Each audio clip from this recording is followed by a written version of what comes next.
और corona update आपको दे देते हैं। देश में इस वक्त कोरोना के 2669 एक्टिव मामले सामने आ चुके हैं। पिछले 24 घंटे में 358 नए केस आए हैं और 24 घंटे में 6 लोगों की मौत भी हुई है।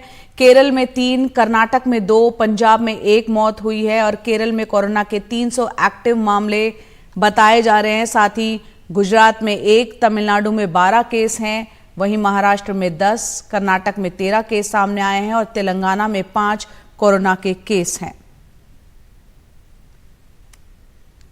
तो देश में कोरोना के मामले किस तरह से बढ़ते चले जा रहे हैं आप देख रहे हैं। परिमल कुमार हमारे सहयोगी लगातार रिपोर्ट कर रहे हैं इसी से जुड़ी। परिमल, यहाँ पर JN.1 वेरिएंट के बारे में एक तो हमारे दर्शकों को बताएं, क्योंकि ये पहले के वेरिएंट से कितना कम या ज्यादा खतरनाक है, एक्सपर्ट्स क्या कह रहे हैं, क्योंकि जिस तरह के मामले अब आ रहे हैं चिंता इसलिए भी थोड़ी ज्यादा हो जाती है क्योंकि क्रिसमस, नया साल का जश्न लोग मनाते हैं, वो नजदीक है, आने वाले वक्त में चुनाव भी होने हैं। तो कितनी बड़ी ये खतरे की घंटी है?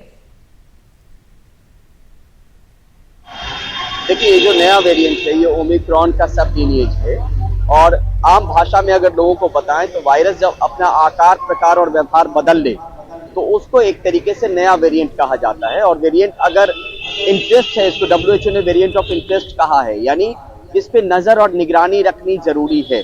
लेकिन यहाँ पर यह भी समझना पड़ेगा जया कि अगर वेरिएंट ऑफ कंसर्न हो जाता है तब जाके चिंता जो है वो ज्यादा बढ़ जाती है। यहाँ पर यह समझना पड़ेगा कि अब कल तक जो 10 राज्य में मामले रिपोर्ट हो रहे थे, अब वो तादाद बढ़कर 15 राज्यों तक पहुंच गई है जो आज के आंकड़े आए हैं। यानी धीरे धीरे कोरोना के मामले जो है वो पांव पसार रहा है और अपने राज्य जो है उसमें ज्यादा राज्यों में इसके मामले जो है वो रिपोर्ट हो रहे हैं।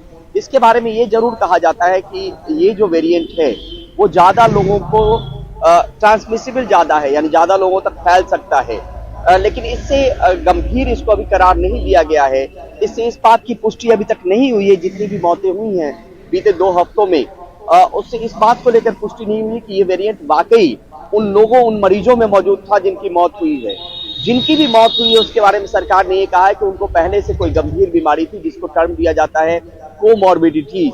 तो वो एक सरकार का पहलू है। लेकिन यहाँ पर ये एहतियात बरतनी इसलिए भी जरूरी है क्योंकि आने वाले वक्त में क्रिसमस है, नया साल का जश्न होता है, गैदरिंग ज्यादा होती है तो उससे ट्रांसमिशन की क्षमता ज्यादा बढ़ जाती है। ज्यादा टेस्टिंग पे जोर देने की बात कही गई और जो भी टेस्ट पॉजिटिव रिजल्ट लेके आते हैं उनको जीनोम सीक्वेंसिंग के लिए भेजना अनिवार्य है। तो ये तमाम चीजें सरकारी स्तर पे इसलिए की जा रही है ताकि अपने तरफ से एहतियातन इंतजाम किए जा सके। हालांकि इस वेरिएंट को बहुत लीथल या घातक अभी नहीं करार दिया गया है, लेकिन ये ज्यादा मामले जरूर पैदा कर सकता है, ये चिंता जरूर जताई गई।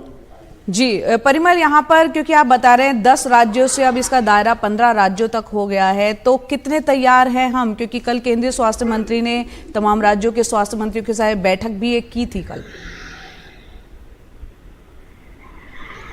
देखिए, यहाँ पर तैयारियों को लेकर ही बैठक हुई थी। एक अलर्ट मोड में रहने को कहा गया था क्योंकि जया, हमने पहले भी अक्सर ये बात की है, जब कोई वायरस किसी जगह पर दाखिल होता है तो वो खत्म नहीं होता, बल्कि शरीर की इम्यूनिटी इस तरीके से हो जाती है कि उस वायरस का मुकाबला कर सके।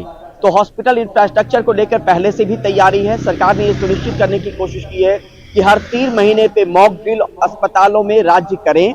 साथ में जो ILI, इन्फ्लुएंजा लाइक इलनेस और सीवियर एक्यूट रेस्पिरेटरी इलनेस के मरीज हैं अस्पतालों में, उनका जिलेवार डाटा रोजाना सरकार को मुहैया करवाए राज्य, ताकि ये पता चल सके कि कहीं कोई इस वेरिएंट की वजह से, नए वेरिएंट की वजह से, JN.1 की वजह से कहीं कोई मामले तो नहीं बढ़ रहे। लेकिन हाँ, 21 मामलों की पुष्टि हो गई जहां पे इस वेरिएंट की मौजूदगी मिली है। एक तरीके से कोशिश तैयार रहने की है और तैयारी रखने की।